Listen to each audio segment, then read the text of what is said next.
I wanted to start off. Have you heard of Face Swap? Oh, the app. Yeah, the app thing. Yeah, I've seen a few things. This was going to be a piece I was going to do, but I can't do it because it won't work. But you like to you tweet all these bath selfies, don't you, on Twitter? Yeah. And I did one of my own. It's a living. It's something to do. You monetize that. You're actually, it's a hobby. No one's paying me to do that, believe it or not. I can't believe it. I had a face swap, and I put my face in your face, and I was going to get you to put your face. Your face would easily fit in my face. It genuinely did. Well, that's the creepy one. Oh my God. I know. Oh my God. If you go back, the others look alien. slightly better. Oh, look at that. I think that's exceptional. So is that your mouth or my mouth? That's my mouth on your mouth, which is something you probably expected to hear today. This is like the toned down version of the human centipede. Yeah, effectively, but it's all face, there's no arse. No, it's not all face, no arse. I really wanted to get you to do mine, but well, that's an advert. There's the advert. When I put my own picture in, that's just me in the bath on my own, which I think is a pretty good effort. Not bad. It can't recognise there's a face there. I have no face. That's not bad at all. Guy, you're a good-looking, thin guy. Like that. And then you've managed to do that. I think that's exceptional. That's the point. You have to make yourself look as ugly as you possibly can. Yeah.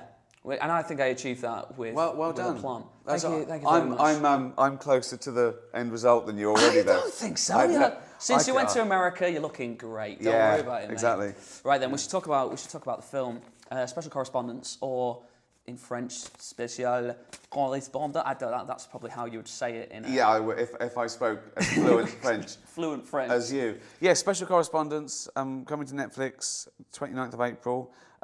It's I suppose it's a journalistic sort of wartime satire comedy, grown-up comedy, not knockabout, not gross out, sort of an old-fashioned sort of Hollywood movie, isn't it? Really, almost a semi-buddy movie in a way. Yeah, as well. Yeah, and it's about two hapless radio workers in New York who are meant to go and cover a war in South America, but they screw up, and then they realise it's radio, so they can fake it, and they fake this war, and as it would, it gets out of hand. They sort of become heroes, but they're living a lie, so it's how they get out of it. I really like the fact it's local radio.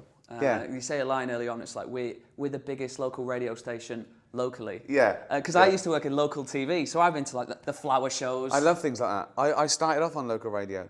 I love it. If ever I visit a place in England, I want to get the local paper to see what the front cover is, and it's like man takes library book back 3 years late, or TV stolen.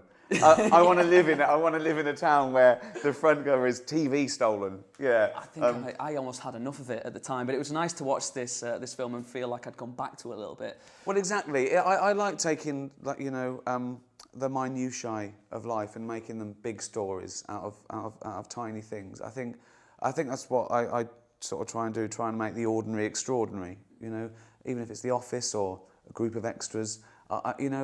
We all think we're the centre of the universe, really. So I like sort of, You had quite defined characters in this. Sometimes in the past, with stuff like extras, you'd taken celebrities and make them play up to a version of themselves. Yeah. But what was it like working alongside a gentleman as handsome as Eric Bana and making him play up to being, hey, Mr. I Am? You say that, but if you saw us in the same room together, it's odd that I am taller than him and a lot younger and more. It's ridiculous. I mean, I was going to say, I beat him at tennis. Really? If you ever interview him, ask him who won at tennis. Like real tennis or table tennis? Real tennis. Ricky Gervais versus the Hulk.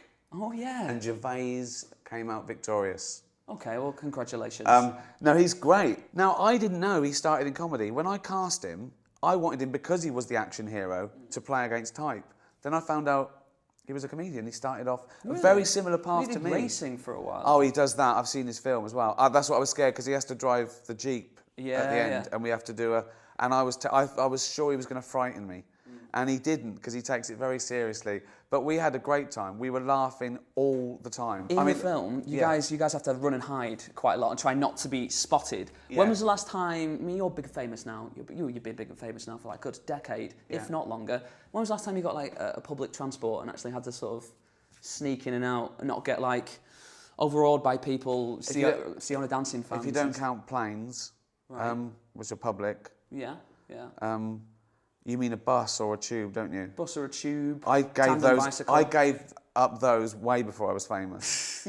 I haven't been on one of those for about 25 years. So no, and I stay away. I don't go out. This is like a holiday to me. I'm like a recluse.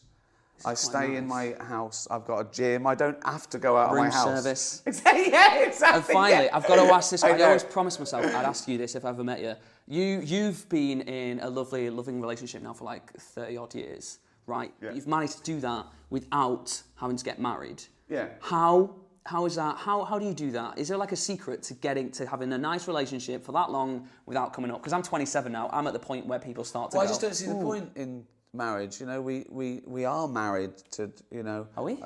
No, not me and you. It's been lovely. Not Thank me, you not so me much. and you. No.